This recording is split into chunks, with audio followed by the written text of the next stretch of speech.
সকালে উঠেই বাসি ঘরটা ঝাড়ু দিয়ে সেই নোংরাটা ফেলে দিয়ে এলাম। এরপরে এক এক করে একটা কাজ করে নেব। কালকের কিছু জামা কাপড় ধোয়া ছিল, সেগুলো আর ফোল্ড করা হয়নি, সেগুলো ফোল্ড করে আবার কিছু নোংরা জামা কাপড় ধুতে দিলাম। এই ফাঁকে আমি ঘরটাও মুছে নেব।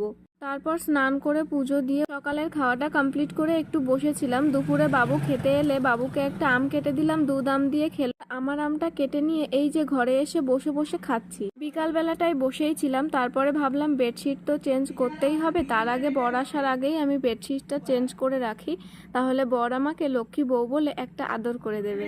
আসলে কি বলতো, কিছু মানুষ এমনিতেই সাকসেস হয়ে যায়, আর কিছু মানুষের সাকসেস হতে অনেকটা কঠোর পরিশ্রম করতে হয়। যাই হোক, দেখো বিকাল হলেই জামা কাপড়গুলো ধুয়ে দিলাম। আর এই একটা জামা, একদম নতুন জামা, বর রাগের জন্য ছিঁড়ে ফেলেছে। যদি জানতে চাও কেন ছিঁড়েছে, তোমরা আমার মেন ভিডিওটা দেখে আসো চ্যানেলে ভিজিট করে। সন্ধ্যায় জল বিস্কুট খেয়ে নিলাম, রাতের ডিনারটাও কমপ্লিট করে নিলাম। এবার আমি ঘুমাবো, তোমরাও ঘুমাও। বা